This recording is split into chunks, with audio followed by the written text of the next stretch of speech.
Hi fellow founders, how you going? Welcome to another video update on all things Founder University and my startup Oqire. So week 7 is now complete of Founder University, so the weeks continue to flow by pretty quickly. And the main focus of this week was on everything to do with pitching your startup, particularly to the launch team, the Founder University team, and Jason Calacanis himself. Obviously everyone has kind of their preferred approach and that kind of thing, and Jackie from the launch team kind of went through how Jason and the team like to be pitched, the types of slides and the types of information to include, and that kind of thing. A couple of standouts that I think are really interesting, and I certainly agree with, I think it makes a lot of sense, is from Jason, you want to get to your product within 15 seconds. So he was basically saying there's a correlation between people who take a really long time to get to the demo of their product and how bad the product is. So, if you have to waffle on for, 2 or 3 minutes before you actually want to show your product, in Jason's eyes, and from his experience, I guess, it's more often than not that the product isn't that great. So get to the demo really quickly. I think the other really key standout was when you talk about TAM, or total addressable market, a bottoms-up approach is better.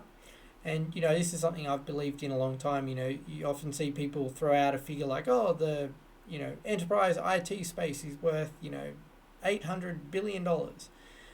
Therefore we're going to take X%. But the problem with that is that the enterprise IT space includes everything from servers to laptops and software and every single bit and piece in between. So if you're only doing a solution for a particular part of that, you can't use that whole big number. So instead, work your way up. How many potential customers are there? How much would they be likely to pay? What's the total size? So let's just say you're creating a solution, like I am, for enterprise account executives and pre-sales consultants. How many of those people exist in the world? How many of those people might you be able to sell your solution to work out what percentage you might be able to get, what's the cost that they're likely to be able to handle for your solution, that kind of thing. He goes into it in a lot more detail, but just giving the kind of high level recaps here. So that was another really big standout. There was one other that was really top of mind. In terms of competition. So I'm a big believer in that there's lots of competition for everything. And if you say that there isn't, then you're lying to yourself and lying to the people you're pitching.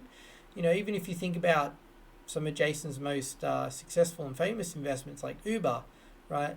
Yes, on one hand, the competition is the existing cabs, but they're essentially just a mode of transport. So you're competing against walking, taking the bus, driving your own car, carpooling. So just be honest with yourself who your competition is and that kind of thing. And Jason points out, if you hide people from that competition slide, like investors know that space, right, or are likely to know that space, or if they don't know it, do their research. And if you leave out a pretty big competitor because you think that they're better than you, they're further ahead of you, they've got better features, functions, whatever it might be, it's just going to reflect negatively on you when that competitor's found out and they say like, hey Paul, like you did that whole diagram, you had all these competitors, but you didn't mention X, and I've just gone and researched them, and not only are they better and blah blah blah, but they're also raise more money, or they're cheaper, or you got more traction, whatever the case may be.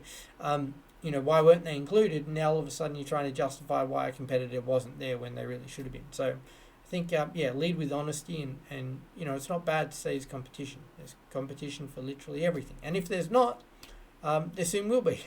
Because if your idea is amazing and making tons of money, people are going to jump into that space pretty damn quick. On a personal note, so I unfortunately was sick a lot of this week. Really knocked me around.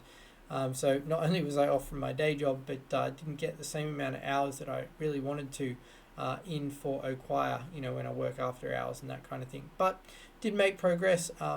Been doing quite a bit of work understanding the search engine optimization kind of key SEO keywords and that of our competitors, just because I can encapsulate the idea obviously and articulate the pain points that I think are important, but still trying to land on like what are those kind of 2 or 3 keywords that someone might be searching for to find a solution like Oqire.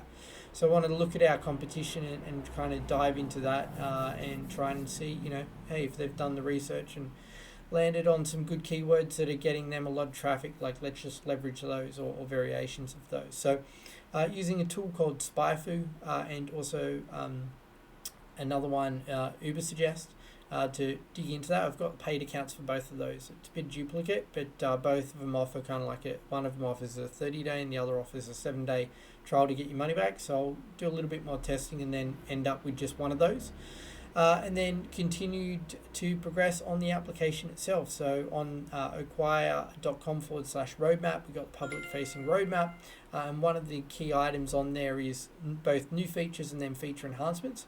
And one of the things that I haven't really been happy with is just kind of the UI UX for viewing an opportunity. So I was working on a new version of that.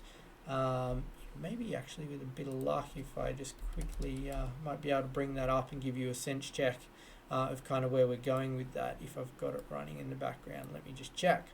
Yeah, so while that comes up, just log in. Here we go. Let's switch scenes.